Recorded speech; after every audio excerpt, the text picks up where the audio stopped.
Just so much light just pours in, which is everything. Light is everything. Yeah, light is everything, and that's, you know, like these apartments have that. They have light, but I could say light and air. Okay.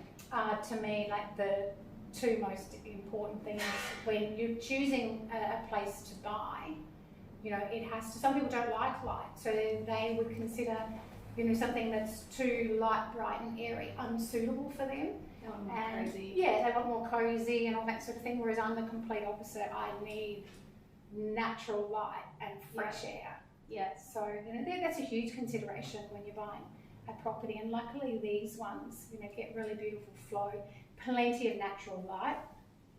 So this one's a little bit different to the modern Scandi. What do we call this one? I call this sort of like more of a contemporary classic kind of look. It just sort of, we've used very contemporary pieces, more classic pieces that with a nice contemporary edge. It's not going to date. Like I imagine walking into this apartment in sort of 10 years time and all these pieces will have stood the test of time and still look great. And the other thing with this is, like, I've obviously used blue as my highlight very minimally. I've intentionally not put a lot of colour, just little tiny pops of blue. But again, that says to anybody that comes into that space, if you don't like colour, just remove this cushion and then all of a sudden you have black and white, just plain black and white, or change that to any colour you like. And these sofas are fantastic because they're such a neutral colour. So they're not white, they're a very, very soft grey. So they honestly would just go with anything. I love how you also highlighted, so this cabinetry is standard in this apartment. Yeah. What you do with that, and yeah, it's like you've brought the room to life. In a subtle way too. I think sometimes we can sort of overthink and sort of think, oh, now I've got all this space up here, I need to fill it. Okay. You know, yeah, you have left I need to fill it with lots of stuff, and then all of a sudden what you have is a very cluttered look. Whereas just by placing a few pieces, those few pieces draw the eye from the front door out into this space. But leaving, you know, there's a big thing to be said about negative space, where, you know, people often feel like, oh, I've got that little spot there, I really need to put something on it. No, you don't. Yeah. You know, there are lots of places you do need to put things, but in this sort of case, you don't. You need to leave some of it alone. And you'll also notice that all the pieces on there actually relate to each other fairly well in size. Okay. So if you put something like really large or overpowering on there, it probably wouldn't work as well. Okay. You want to just keep it, again, simple, a couple of interesting pieces to draw the eye through. You know, for somebody who this apartment was their own, they'd obviously be putting, you know, things that maybe had personal meaning or something to them. But again, not too big. We wanted to keep them. There's definitely, and you can see all of those pieces generally just relate to each other. And it comes back again to that scale proportion, you know, interior design 101. Yeah. Everything in a room must fit within the space, but must relate to every other piece in the room in size. And again, here I've chosen art instead of putting a TV in. I know loads of guys will be so disappointed to see that there's no TV there, but I love that artwork that you've chosen. Yeah, that's the Sydney artwork. Well, this, again, in this apartment I referenced, because we had the Sydney stuff, so that's a vintage sort of like Bondi Beach Girls shot. So cute. And then obviously the Opera House there. So then I decided to go with that's the Bondi Icebergs. Oh, of course, yeah. Oh, that's so clever. Yeah, so we're just referencing, trying to keep a theme going through, but then also the icebergs allowed me sort of to pull in that little bit of blue, which I wanted to add to this apartment, which then also allows, so you can see you've got that blue there. We've put the hydrangeas here just to reference that. It doesn't need to be the exact colour. It's Yeah, actually so you don't nice. have to go and get a Oh, colour no, swab and match no. it in the shops. No, we don't No? do that. It's kind of, as interior designers, we all learn design philosophy and we all learn loads of rules about colour. But then generally what we all do is then set about breaking those rules. And I think it's there's certain things that just don't go together. We understand that. But generally it's just a feel and for us, like if you've got a trained eye. But then for people that don't necessarily have a trained eye, there's a colour wheel that we look at, and so we can find contrasting and complementary colours and things like that. But in this space, with a really neutral palette, we can introduce any colour. So I just chose blue because I thought it was really fresh. It's relaxing. It's relaxing, it's a nice interior colour. And it was also because I wanted to I quite liked those art pieces that I'd seen that I ended up using in here. They're so beautiful. Yeah, so I wanted to be able to bring the eye through because these spaces, they're all connecting and they're all relating to each other. So I wanted to take this and straight away reference this room. This is the most photogenic bedroom of all time. Yeah, this is black and white's always photogenic, and it's I love the mixes of black and white, but to me it often needs just that little push. And I mean, this would be equally as beautiful if we put green botanicals or something like that there. Okay. You could have put anything. I just chose to go with the black and white, and again kept all of the linen. Very neutral, but you're just adding interest to this space by, adding sort of the check pillows.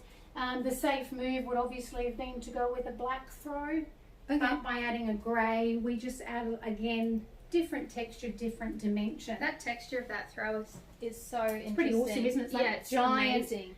Giant pearl knit. Yeah. Yeah, and I mean, grey is obviously just it's a combination of black and white anyway. So again, those colours just all flow into each other really, really nicely. And again, as we spoke about before, it's about texture. So we've got this texture here, then we've got the little checked sort of texture, or like a ladder kind of texture in those cushions. And then we've got the cobra effect on the lamps. I love this. Yeah. So that's all different. And without having to mix colour, we're using the same colour palette. Very, very interesting. And again, things like that, when people are purchasing products for their home, I look at these lamps and I think you could use those anywhere. There's not a space. And I believe in investing in pieces like those, like beautiful lamps and things like that, because if you buy correctly, you can do so much. Like those, you change the lampshade on those, you could make them look completely different. And so in years to come, you will be glad you invested in those kinds of nice pieces. So the bathrooms here, you don't want to go there, pretty much the same. We don't need to. Oh, that's right, we have the kids' room. So this child's room has actually sold apartments before. It's so special. And I love it because it seems quite gender neutral, but every child who I've brought in here has fallen in love and wanted to start playing. So that's what a kids' room has to be, doesn't it? And we did intention. It's a great idea for a kids' room because if you're having more than one, you can swap a few things out. You can add different colours and everything else for the child. But this was we've just decided, because this apartment, its whole design is probably a little bit more sophisticated, might suit a young professional couple. But what this also says is that if you're a young professional couple and you're thinking about having your first baby, you can easily live within these spaces. Yeah. Or if you're like me, a grandmother, and you think you're not a grandmother. Yes, I am. If you want to, like if your granddaughter or grandson is coming to stay, you've got this space that you can create for them. So I had fun doing this one because I haven't done a children's room for a while. So I'm really pleased that kids love being in here. It's so lovely, and it's so chic. So if you are downsizing, but you are hoping that the grandkids might come and stay, absolutely. And the parents are hoping that you'll have the grandkids over sometime, it's still it keeps the whole I don't know, amazing thing you've done throughout the apartment. Yeah, well, again, alive. it's relating to the rest of the apartment. Yeah. You know, I don't believe, you know, children's spaces need to be, you know, superheroes and Disney. Yeah. You know, I think, again, because I always look at any home as a collective, as a whole. Mm-hmm. And so even if it is a children's bedroom or whatever, I think that space needs to be a continuation of the rest of the home. And in this case, as I say, I just think black and white's such a great choice for a kid's room. And, you know, this one's been softened a little bit by adding, you know, like the soft oak in the artwork, and I've brought in like a little bit of timber and all that sort of thing just to soften it again. But these were all, you know, children's specific furniture selections. Yeah. So everything's at a height so that, you know, like the drawers are at a child's height. They can easily open these cabinets because all the doors and drawers have been made so a child can access them easily. So just really cute stuff. I mean, none of this furniture in here was expensive, but, you know, I think we created, you know, a really nice look. Yeah. You know, and again, you don't have to. I'm a bit of a, from an interior design perspective, I believe very much in the high-low.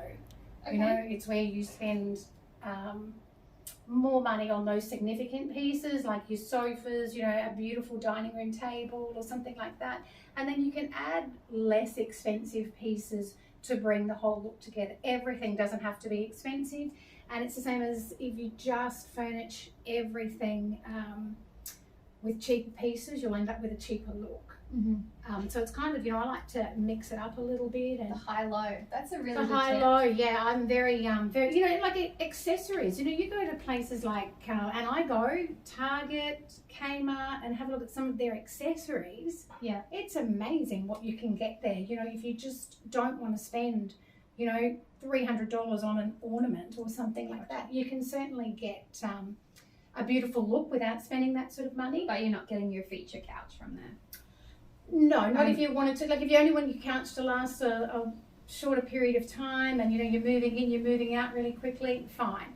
But, you know, I personally think that you invest in those pieces. Yeah. They generally look nicer for longer. Yes. You know, and generally they're better quality fabrics. So if you get marks and things on them, it's easy to clean them and all the rest of it. But everything doesn't have to be. I mean, I think I fell in love with this little... I actually think I bought this for $20 at Kmart.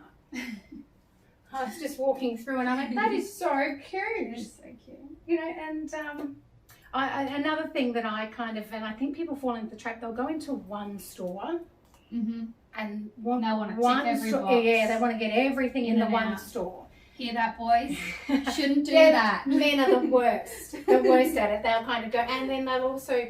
the person in the store will say, oh no, you can get that, and that. And they go, yep, great, job done. Whereas I think you've got to go to lots of different retailers and have a look at what's out there, because you don't want that retailer's look. Yeah, you want your own look. You're not IKEA. Yeah, you're not IKEA. You're not, you know, Harvey Norman or any of those businesses. You want to put your own stamp on things, and I think you get that by mixing from different retailers. I mean, I know that's what I do. Yeah, say I go high-low and mix it all together and come up with the final product.